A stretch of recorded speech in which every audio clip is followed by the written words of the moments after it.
my homemade halo-halo na maraming mangga, na may red kaong, green kaong, at saka yung halo-halo mix. Pero I made already for my halo-halo sa store ko.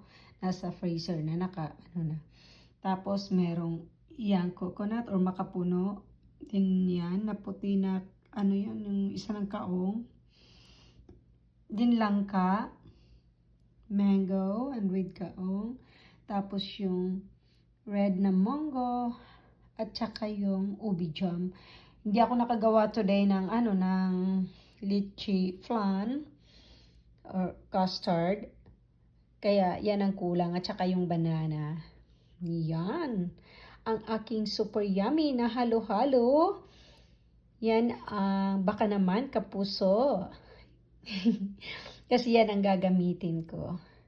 Yan po, pag nag-open ang store ko, ganito ang serving ko ng aking yummy halo-halo na pangmasa ang presyo. Yummy! Sa mga may gustong mag-order dito sa Rockford, Belvedere, sa Machesney Park, at sa mga near towns, you could just call me. Kasi gagawa ako kahit anong food at mga dessert. Thank you for watching. Bye-bye!